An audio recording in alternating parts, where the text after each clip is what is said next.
Live. Going live. We're live. Okay. Hello, everyone who's watching right now live on our first virtual town hall, and everyone who's going to be watching in here. This is town hall 1 of 2 for the PPC Guelph. I'm Andrew Donovan. I'm the vice president of this EDA, and today we're going to be hearing from our 2 nominees, who I'll let introduce themselves in just 1 second. Just to let you guys know that this is the first of 2 town halls, and the second one's going to be on Saturday, May 4th at 1 p.m. So tune in then as well.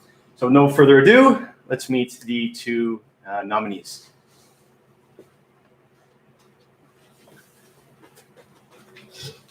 Hello. So my name is Matt, and I decided to run as a nominee in Guelph because politics has always been a passion of mine, and especially in a riding like Guelph, I think it's a place that can benefit greatly from the PPC's policies. And so I think that now is a very important time in Canada that a party like the PPC exists, because we're at a crossroads right now where policies implemented by Trudeau's government are, quite damaging to the country. I would agree. Thank you. My name is Mark Peralvis. I am interested and have been interested in the People's Party of Canada since its inception last year. And I'm running in Guelph because I live in Guelph. And I agree that this election is very, very important. I think that the 2 major parties, the Liberals and the Conservatives, aren't offering anything that is really beneficial to Canada for the next 4 years or the future at all. And I'm hopeful that Mr. Bernier and the PPC can chart a better course for Canada's future. So elections have consequences, I've heard, and I'm hopeful that the consequences of this election will be a government that is representative of the people's wishes rather than what's currently happening in Ottawa. Awesome. Thanks for the introduction, guys. The first question I'm going to give to Matthew. And I just want to know, what's the most important platform item to you? I would say it's the reduction of taxes. So things like the corporate tax cut, the income tax cut, and also things like the accelerated capital gains allowance. So right now, wages are kind of stagnant, and a lot of people seem to be reliant on the government to increase their wages, especially when it comes to the minimum wage. And I think right now a lot of people in Canada don't realize that with the PPC's position on taxes, that we'll be able to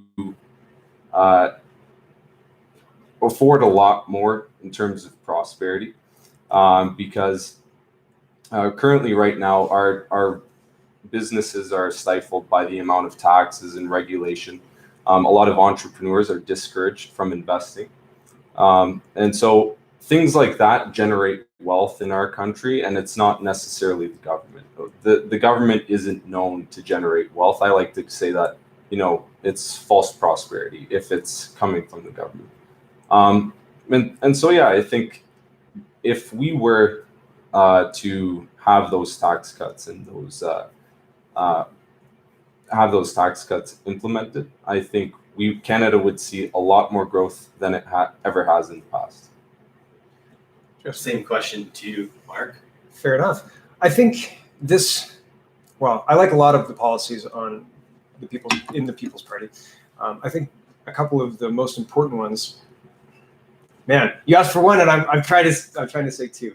I would say the immigration policy is probably the number 1 policy that initially drew me to the party. Mr. Bernier is promising 250,000 immigrants into Canada or less, and proposing to change the makeup of the immigrants, meaning the amount of people we take of the 250, 150 will be economic migrants, immigrants, meaning they have a job. They're already able to work in Canada, and they already have connections to the city or wherever they're going. And that leads to much better integration and harmonization as they become Canadians and their family and however they propagate through Canada through time, they become Canadian. My family is a family of immigrants. My mom is from the United Kingdom. My dad is from Greece. I'm a first generation Canadian. I speak pretty good English, right? But the point is, having people coming in who are prepared to hit the ground running, working, young, ready to build their family, that is a much better structure than bringing in people who are already struggling with their own issues or are sick because they're being brought by their family. The Liberals recently changed rules around who can come into Canada, and they removed illness as a condition to prevent people from coming into Canada. That does nothing but costs Canadian taxpayers money. It's time for an immigration system that works to benefit Canada rather than saddling us with a lot of debt into the future. The whole purpose of our system, and it used to be the gold standard of the world, is to build Canada, is to help Canada prosper. And unfortunately, the erosion and the changes that the Trudeau Liberals have made to the immigration system have done nothing but make it more expensive, open our borders, and we've seen a lot of very negative side effects and consequences from Justin Trudeau's inaction. And so having a politician talking about immigration in the way that Mr. Bernier is talking about immigration, it's finally a breath of fresh air. So I'm excited to put that forward, and I'm hopeful that it catches fire. I'm going to send it back to you, Matthew. As not a rebuttal, but what's your take on what Mark just said in immigration? I think Mark makes a great point, because immigration is huge, because right now we are taking in more people than we can handle, and that's going to bring in a lot more issues. And it's a matter of quality as well, like Mark was saying. So I think we do need to take a hard look at immigration, because right now, for example, I was reading some articles about Guelph, and there are certain, I guess the Office of Immigration, let's say, they are driven to, I guess, bring in as much people as possible, and that's going to have some negative consequences for Guelph. Like, so for example, will our road infrastructure be able to handle that many people coming in? Will our hospital have the capacity to serve that many more people? And so if not, then do we have the tax revenue to make sure we're at that capacity? And so if we're not, then we should stop. We should, or at least reduce the amount of people coming in, because I mean, it's just going to be growth, yes, but it's not the type of growth we're looking for. I would agree. To further what you were talking about, when you're talking about the roads and the infrastructure and all of that stuff, that's taxpayer funded stuff. And our roads need repair. The money that is supposed to go into that, the tax base that is supposed to go into that, is being peeled off for other things. And the tangible, not what we get, but we can see the construction takes longer to get anything done. And the tax money that is supposed to go to pay for it, well, instead of paying for it, it's paying for all of these other extra things. And we're not paying for the basics. We're not keeping the tax base in Canada in order to build our country. And that's what was promised in 2015 by the Trudeau Liberals. And instead of continuing on that path, instead of actually delivering on that promise, they have instead opened the borders, allowed a whole bunch of people to flood into the country, changed the rules on immigration, and we're all stuck holding the bag with infrastructure that's aging and not being kept up. And municipalities, everything from municipalities to provinces to everything, businesses, saying there's not enough money, there's not enough, what's the word? There's not enough capital, flow of money, revenue. Yeah, there's just not enough. And the problem isn't necessarily that everything's just getting more expensive and we need to throw more money at it, because that doesn't solve the problem. We're not solving the crux of it, and that's frustrating to watch. So you guys kind of answered the next question in what you were just speaking about, but maybe you want to expand on it a little bit more. What are the important items to the people of Guelph that you'd like to bring up? You okay, Mark? Yeah, sorry. I just wanted to make sure the stream was going out and nobody had checked the news. What items are important to the people of Guelph that you'd like to bring up under the PPC banner? Oh, sorry. This is for me.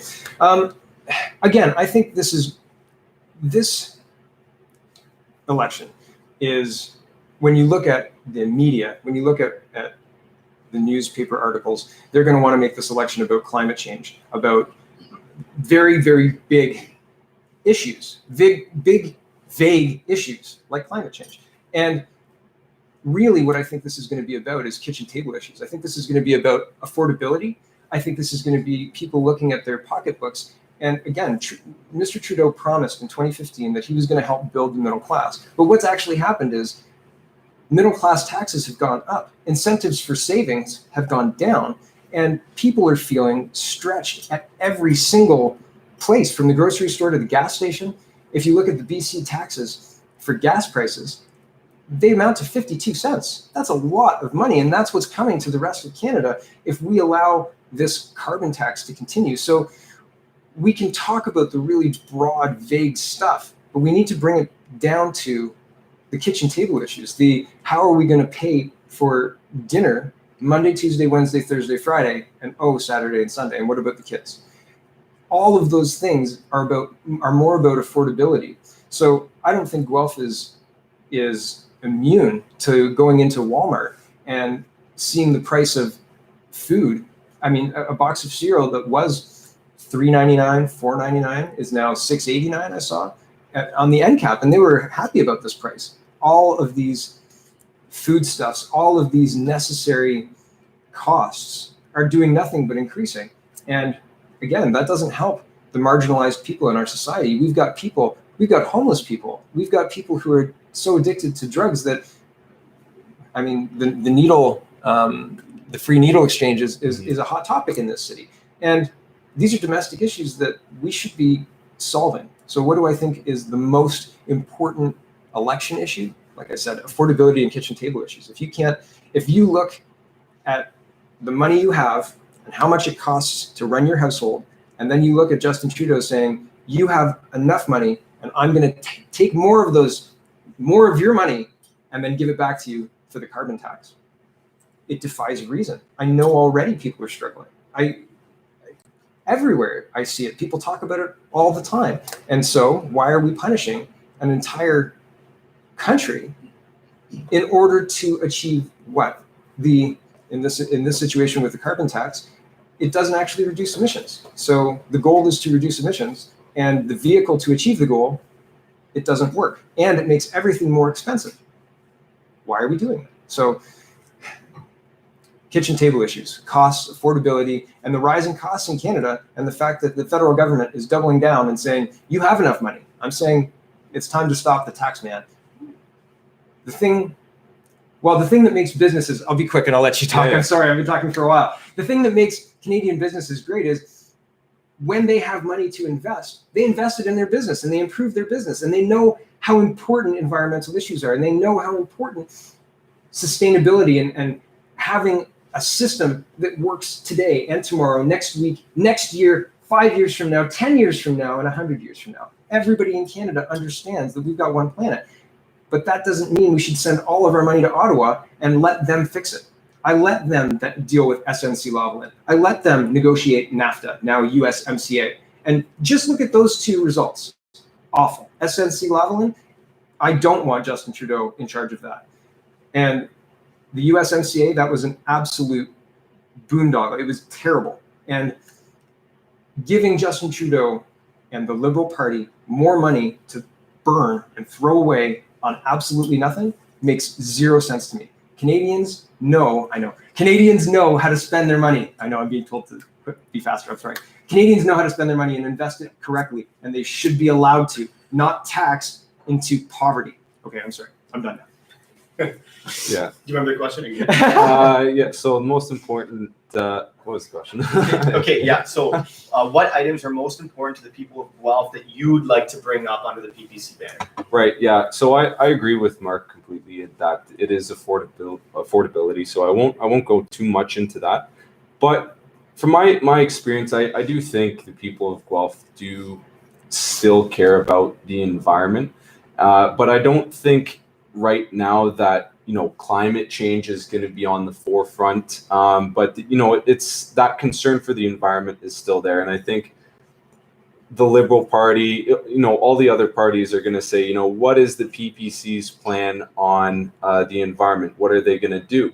So they'll pretty much use scare tactics, but what people need to know is that the PPC can do a lot of things for the environment, such as providing special regulatory exemptions and tax cuts for green energy projects, like they do with many other businesses.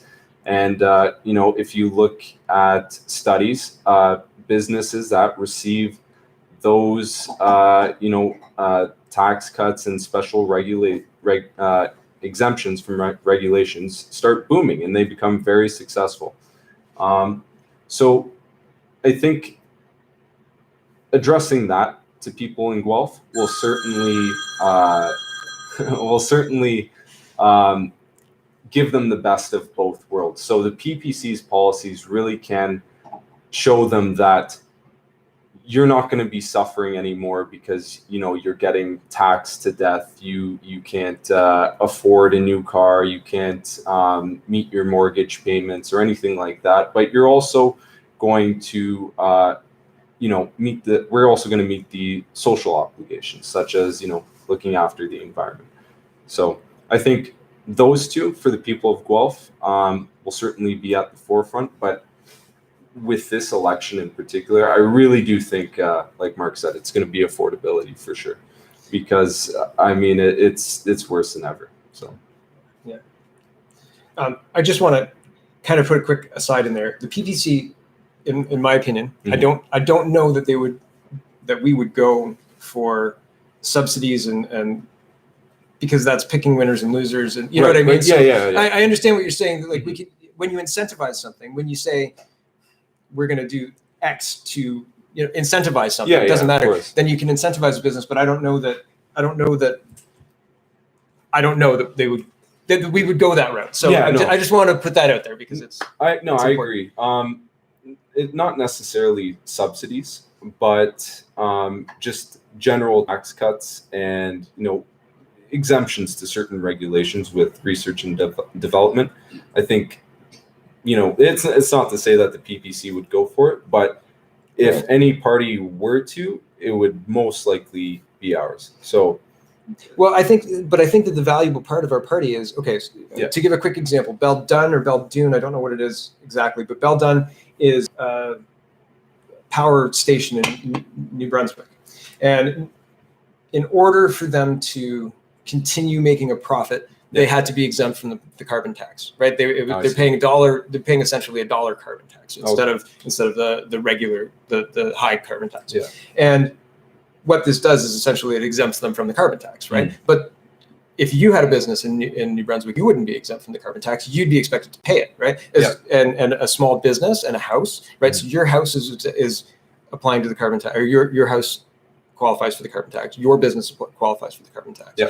But that big power station doesn't, and so they get exempt, and they get a huge advantage. Nobody else could come close. So there's no innovation. There's no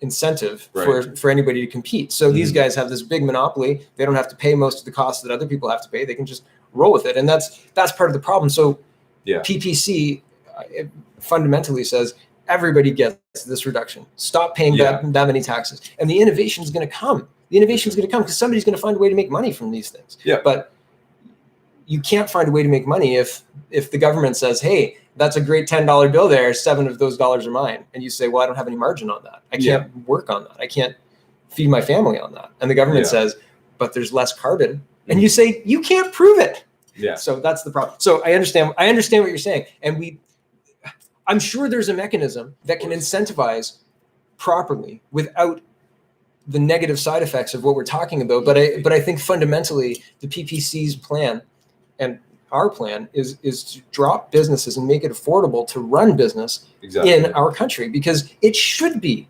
affordable to run business in the country. We should encourage the entrepreneurial spirit. We should have the ability to branch out and try and fail, and branch out and compete against other people who aren't getting subsidies from the government because they tick a couple of boxes. Are you a woman? I identify as a woman. No? How come? Well, I think all of the exemptions, it needs to be stopped. It's insanity. Everybody gets the same, and you get an opportunity to shine. And if you don't shine, okay, but everybody gets the opportunity. Yeah, that's a good point, because I mean, like, one of the core principles of the PPC is fairness, because what we want to avoid is creating those distortions in the economy. So, for example, we start favoring one type of, green energy company, for example. We're not incentivizing what works, so we'll never know.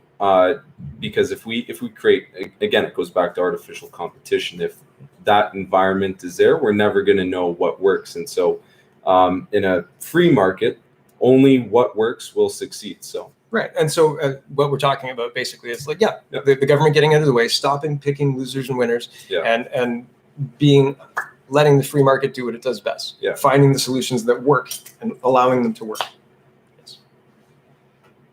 This might play into what you guys just spoke about, but what is a difficulty you see running as a PPC candidate in the Guelph riding? Which one? Who else? Oh, Matthew. Okay. I think it's the lack of awareness. I've spoke to many people now about the PPC, and when I say that, they're like, PP what? And I have to tell them So it's the People's Party of Canada, and these are our policies. And so, their eyes kind of open a little bit wider, because they've never heard of a party that has these types of policies.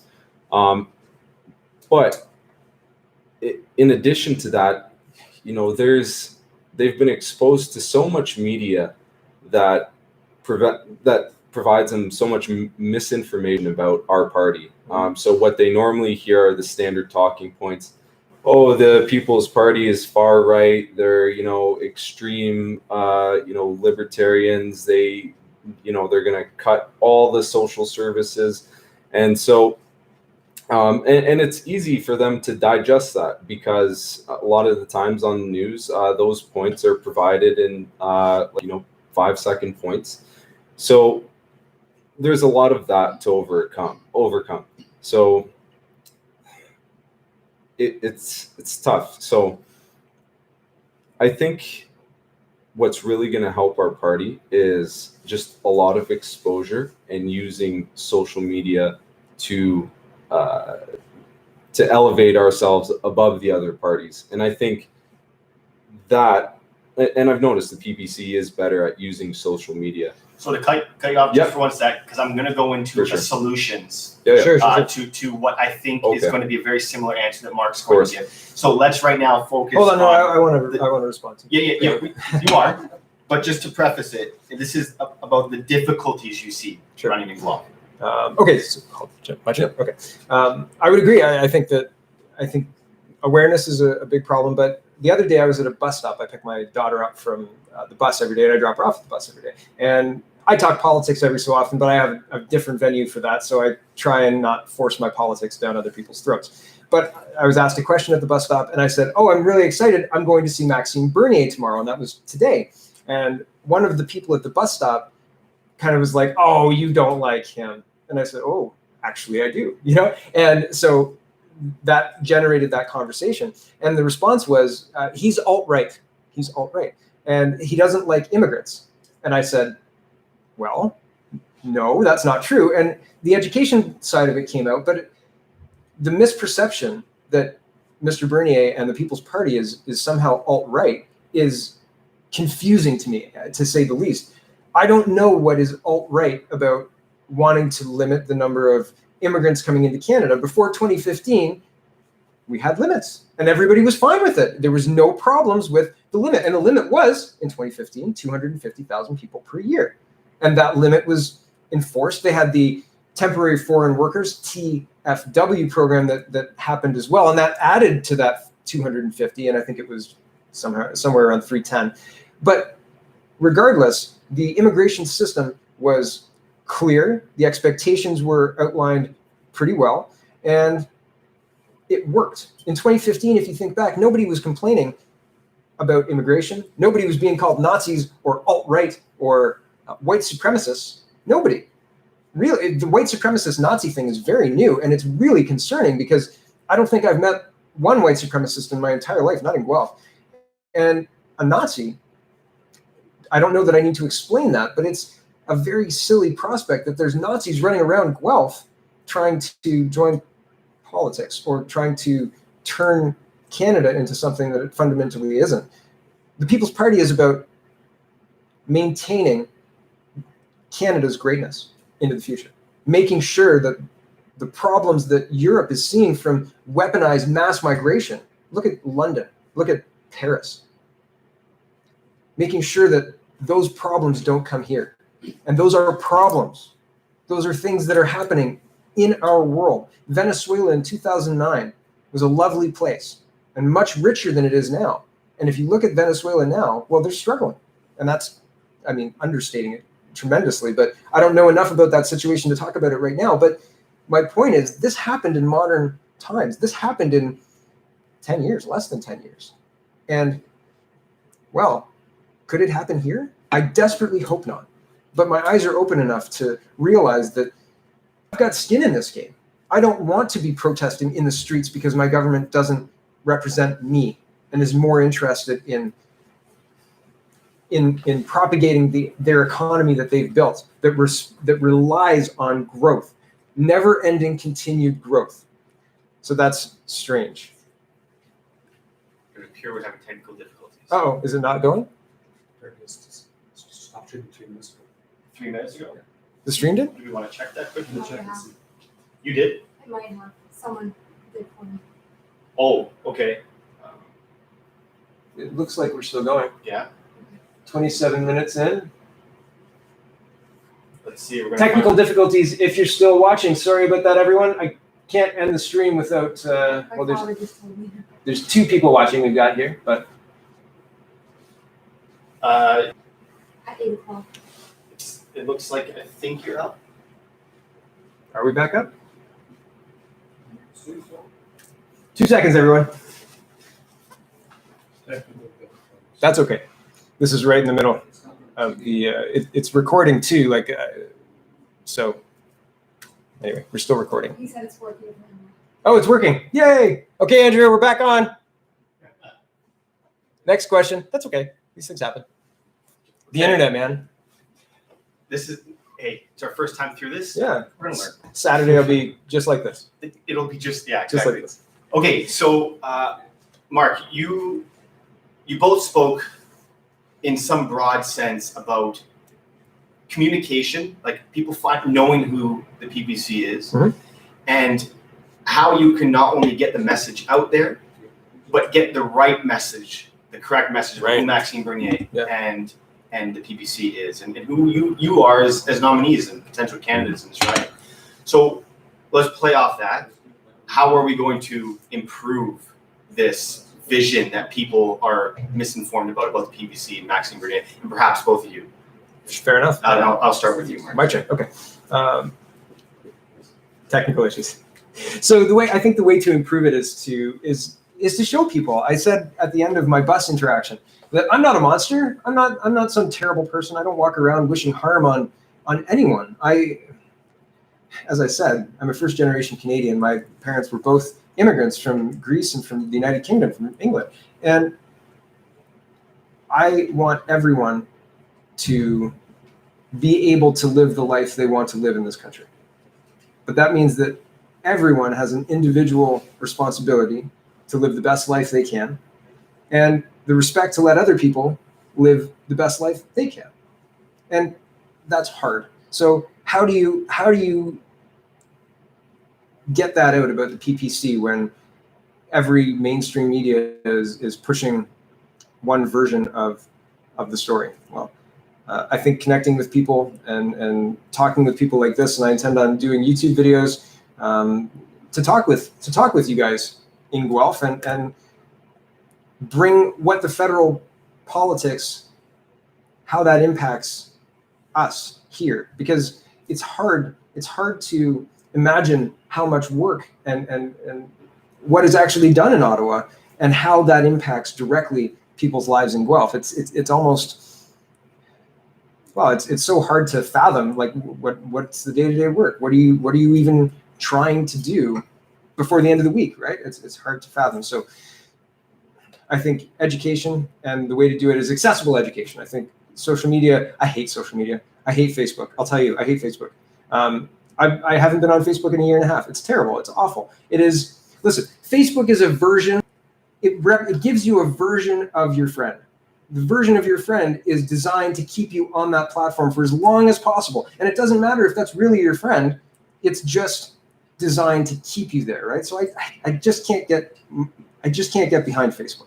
But social media is a good way to communicate, and I think there are other good ways too. So I'm going to be putting out audio broadcasts, audio podcasts, and YouTube videos. And I hope you watch, because I think the more you get to know me and the more you get to know what the PPC is about, and I'm the PPC president, so regardless if I'm a candidate or not, I'm still going to be putting out these videos. So tough luck, you're stuck with me, Guelph. Ha. But I know, good move. But my point is that the best way to break down what's being spun by the media is to show people who we really are as a party, and who we really are is compassionate people, compassionate Canadians who want to see our Canadian history and our Canadian tradition propagated forward. That's what I want. That's what I think that Mr. Bernier wants. And really, I think that's what people in Canada want. I don't think anybody in the country wants to see their country descend into a situation like what's happening in Paris or London. I don't think anybody wants those things. So. Yeah, I agree. And I think leveraging things like YouTube, social media, and certain platforms are helpful. But again, I think what it comes down to is actually, getting out there, talking to people, and actually getting them interested in politics again. Because I know a lot of people are aware of the problems, but they don't see any solutions. It's the same old. Like every party has the same talking points, and they promise to fix everything, but nothing ever gets done. It only gets worse. Yeah. But I think what's special about the PPC is that the platform and the policies and the principles, actually make people feel empowered. When you tell people or ask people, do you think the government should really be making all these decisions for you? Do you think you know what's best to do with your money? Do you think the government is treating you like a child? And so I think questions like that are questions people haven't really been exposed to, especially around my age group. I find a lot of people around my age have gotten used to the notion that you should rely on the government for everything, when you as an individual, are more than capable of solving many problems yourself. And when you have that mindset, you create a much better environment, not only for yourself, but everyone around you. And I think that message will really connect with people, opposed to the ones the other parties are trying to sell. We will give you free this, free that, and everything will be okay as long as you trust the government. So, All right. I want to try and keep this one brief, because I don't. You could probably go on for a very long time about this next question. But why do the Liberals not deserve to be in Ottawa running the country after October? Mark, I'll start with you. Oh my goodness. Is your head exploding yet? Where do I start? Canada was granted first movement on the new NAFTA negotiations, and Justin Trudeau sent Chrystia Freeland to negotiate. And Ms. Freeland failed miserably at this negotiation over and over and over again, to the point where Mr. Trump decided to negotiate with Mexico the agreement before finishing with Canada. That's bad for Canada. That is abdicating first movement. When you have the ability to negotiate a contract first, you have an untold advantage. Justin Trudeau's government wasted that advantage and then insulted our biggest trading partner, and then continued to talk about Mr. Trump in our press multiple times in negative fashion. 70% of our trade happens with the United States. And yet if you look at the Canadian media, we're being told that Mr. Trump is awful and terrible and all sorts of awful things. It doesn't matter. It doesn't matter, because so many jobs rely on our trade with the United States that making it difficult and dangerous is difficult and dangerous for Canadian citizens. It is making the wrong choice. It is putting your ego, Justin Trudeau's ego, ahead of the good of Canada.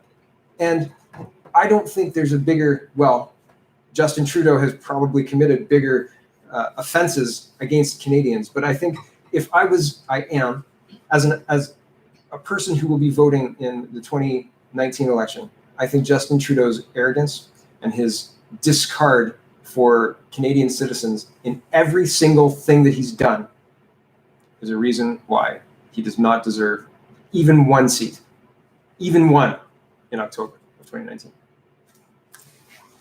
So, I agree completely. If I've been answering this question for probably the past 3 years. If you look at every major file that's come to the Liberal government, the pipelines, Huawei, NAFTA, the illegal border crossers, every single one has been completely botched. And, badly. Yeah. But they had such,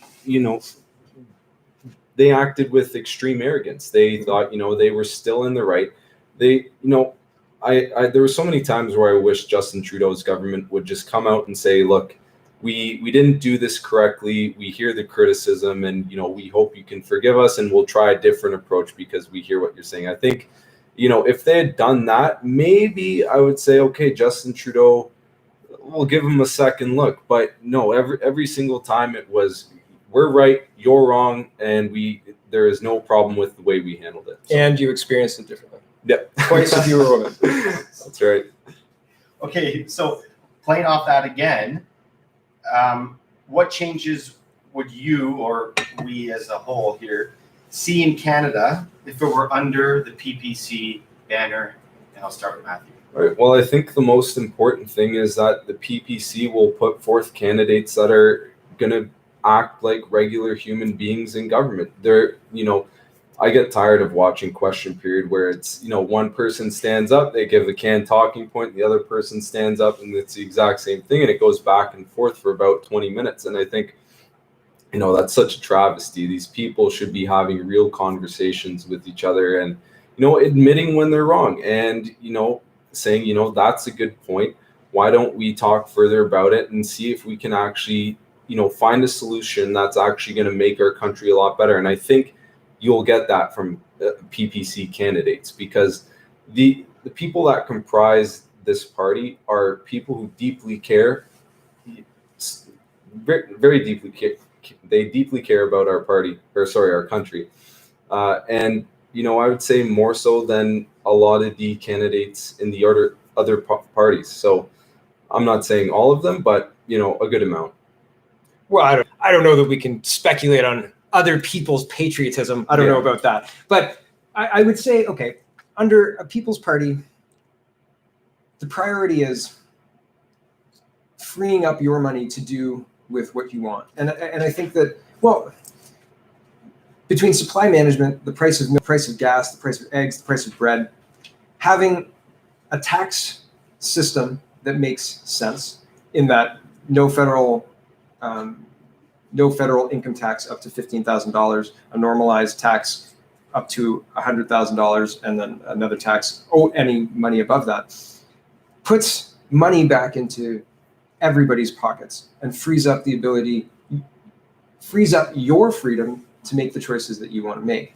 And I think that stands in stark contrast to Justin Trudeau's almost nanny state. We need to take your money for climate change, and we're going to bring it into our central government, and then we're going to do some math and calculations, and then we're going to give you back more money than you would have spent otherwise, except that we're going to conveniently leave gas out of the equation and maybe some other foodstuffs, because that skews everything wildly, right? Because gas is very expensive. It doesn't make any sense. It doesn't make sense to have the government, who has failed on multiple levels, and not just failed on intergovernmental bargaining and the usual day-to-day tasks of a government, but they had an opportunity in Ms. Wilson-Raybould and SNC when she said no to do exactly what Matthew was saying, in that they should say, we made a mistake. Oh no, we messed up. The Attorney General was correct. And we're going to move forward doing it this way to fix our mistake. I think that Mr. Trudeau could have maybe skated the line, right? And not lost as much support. But I think that a lot of people turned off the Liberal brand after the SNC scandal broke because of the way Mr. Trudeau handled it. And it's exactly the same way he handled everything else. You experienced it differently. It's your fault. It's not my fault. Liberals are perfect and doing what Canadians ask for, which is just not true. None of those things are true. And so I think a PPC government will put more money in people's pockets through tax cuts and be good champions and not shepherds. I don't know the right word. Custodians of the government going forward, putting the policies that will put Canadian citizens first, rather than you guys at the bank to pay for all of the rest of the stuff that we've promised to the rest of the world, right? Here's another $50 million. Who was that guy?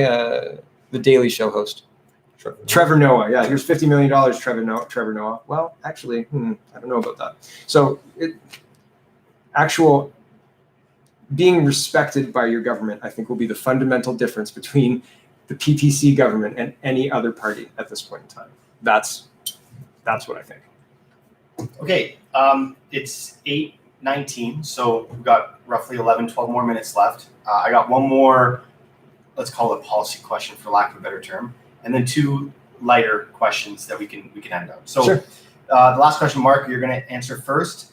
Should Canada make a free trade agreement with any nation that's willing? Well, I mean, there are certain nations that no. That, as far as that goes, no. I think there are certainly, the Huawei China sidewinder aspect of things is terribly concerning, and Maxime Bernier has come out against that, talking about not having a free trade agreement with China. And so with that in mind, I do think that we should be opening up free trade to the United States. I think that Mr. Trump, in fact, I know that during the G7 last year, Trump offered full free trade between Canada with no dumping with regards to milk. And again, Ms. Freeland Trudeau nearly blew up our economy over language they wanted to insert and 3% of the milk supply management cartel. So that was very concerning to me while I was watching that tick by over the summer. And still, at the end of the USMCA negotiation, they didn't have the steel or aluminum done with that. So as far as free trade goes, I think we should double down and expand free trade with Mr. Trump. I think that benefits us and benefits the United States. I'm desperately excited for Mr. Bernier to fix the trade between provinces. I think that's been an anchor hanging on Canada's neck for years, and no reason not to fix it other than, I don't know. I don't have any reason not to fix it other than incompetence. I don't know. So free trade with everybody? No, but free trade with partners who are willing to play ball and to be partners rather than people who are trying to take advantage or steal intellectual property or incite wars in places. We can use our resources, because we're very resource rich. We can use our resources to encourage positive behavior in the world. But you can't go into another country and say, Don't do that because we've got this military over here. Because we really don't. We don't have a military. What is Canada going to do, right? We're part of NATO. We're part of North American, the United States. Protects us with regards to military, but our military has systemically, I mean, look at our Navy. The Mark Norman trial is coming up, and he's on trial for finishing a supply ship, for maintaining the Canadian Navy. It's incredible. So back to the question with regards to free trade, I think we should take advantage of countries that are willing to play ball. But if the free trade requires bribes a la SNC, I think maybe we can make better deals. I think that we can use our resource-rich nation and say we only do business and good business with countries who are at least this many human rights, right? I mean, does it make sense? Maybe not. I don't know. Yeah, so I'm on the same page. Free trade with nations like China, they are our strategic adversaries. So if we were to look at that, we certainly need to be very cautious. But at this point, I just don't think it's possible, given the things that the recent events lately with Huawei. And if you look at the UK, they've recently established that China will provide non-core parts for their 5G network. Now, I think he got fired for that. Oh, okay. The defense. Yeah, right. Yeah. Breaking news. Okay. Wow. Yeah. So. I mean, decisions like that's very risky, especially in the long term. We don't know what that relationship is going to be like, 30 years from now. So, sorry, the reason that's important is because the United Kingdom is part of the Five Eyes. So if Huawei breaches the Five Eyes spying network, that's the United States, NSA, Australia, New Zealand, United Kingdom, and Canada, Five Eyes, right? So that spy apparatus, if you get the United Kingdom as Huawei and you get a back door into the Five Eyes, you basically get full access to the NSA library. So that's why it's important. And that's why, if you've got Trump as the president of the United States saying, don't do this, this is a line. Well, Theresa May today fired her defense secretary for allowing Huawei even to have access to the information that they might be part of the United Kingdom's 5G network. So it's a very big deal. Sorry to jump in. I did my video on it this morning, so I was like, I know about this. Yeah. So I think the notion that, hey, we can change these countries if we engage in free trade agreements with them, I don't think that's the case. I think they need to change first before those free trade agreements can come. So we need to, if they share our principles, such as, a democratic government, then we're all for it. So, yeah. Okay, to wind it down, I'll start with Matthew. What is your favorite thing about living in Guelph? That's just a very quaint, peaceful city. I love it. I mean, it's like a city, but without the big city problems. So I've lived here for about 4 years. I came from Waterloo.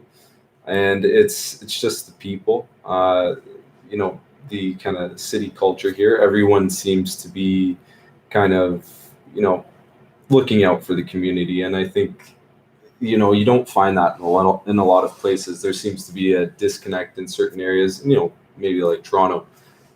So I think that's the most appealing thing to me about Guelph. I love Guelph. I grew up here. I went to Ottawa Crescent. I went to John F. Ross. I went to King George. I did not like King George.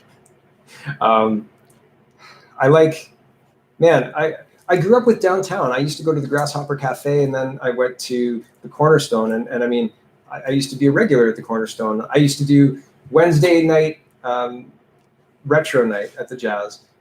Sorry, the Trasheteria. And, Paul McLeod on Mondays at the Jazz. And I like that I grew up in the city. I love looking up at the Church of Our Lady, the Basilica of Our Lady on Macdonell. I love knowing that Sun was there and remembering all the containers just kind of strewn about downtown. There's so much about this city that is so Guelph. I love the university and the energy it injects, I guess, is every May you kind of breathe a sigh of relief. Oh, my battery's running low. Every May you breathe a sigh of relief, and because the students are gone. And then in September, you're like, oh yeah, the students are back. It's going to be crazy, but it's so much fun. Can you grab me my backpack, please? So that's why I love Guelph, because of the history here, because it's so well, it's so Guelph. So well. It's so Guelph, and I think I'm going to leave my answer there. My battery's almost dead. Hold on. Okay, so while Mark's plugging in his computer, the second wind down question here is, what's your favorite movie? Ooh, Fifth Element. Oh, good. Bruce Willis. That was the very first movie I can remember watching as a kid. And I don't know, I just thought it was such a cool movie. Given, when did that come out? Maybe 2000. Yeah. But I just thought it was very interesting to see, kind of futuristic New York. So, and I remember rewatching that movie over and over again. So, Yeah. Oh man, I've got to name like 3: The Matrix, Lock, Stock, and Two Smoking Barrels, Braveheart. Yeah, That was 3. that was 3. The Matrix, Lock, Stock, Braveheart. Yeah, I'll just leave it there. That's Fair enough. fantastic movies. Okay, so it's 28 now, so we got a couple minutes, and we could probably just. yeah. Well, what I want to allow you both the opportunity to do before we end is to just say some closing statements about why people should vote for you as Okay. our candidate. Well, I think people should vote for me. Because I would say, I'm a relatable guy. I'm not doing this for, the money, obviously, or anything like that. It's because I really do care about our country and, the politics of this country. And, you wouldn't get a, kind of robot politician. You just get someone you can actually talk to. And I would really go up to bat for the people of Guelph and Canada in general. I think, after seeing what's happened the past 4 years, I have a clear idea of what will work and what won't work, and what the people actually want. Cool. I've been paying attention to politics for a long time, and I think that I have a good understanding of what's going on in the world of politics in Ottawa, the world of politics, federal politics, and I'm certainly not your typical politician. I've told my EDA I'm certainly imperfect.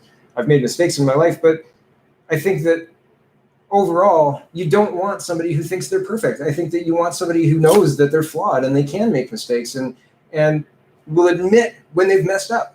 I'll admit those things. And I will do my best to represent this city and its needs first and foremost in Ottawa. I'm not one to vote the party line. In fact, I'm probably one to question it until the very last minute. And I think that's valuable. I think that I like that about myself, because not that I don't believe people, but I like to have a very good understanding of what I'm agreeing to. And I'm skeptical. So I bring all of that to this position. I bring a lot of careful thought and a lot of tenaciousness and enthusiasm, which, I mean, yeah, like the last 10 seconds totally showed that, right? But really, it's there's a lot that goes into this, and there's a lot that is currently happening. Elections have consequences, and a lot of people aren't paying close attention. I really am, and yeah, I think that my knowledge and my level of paying attention—that's the wrong word—will be beneficial. So that's why me.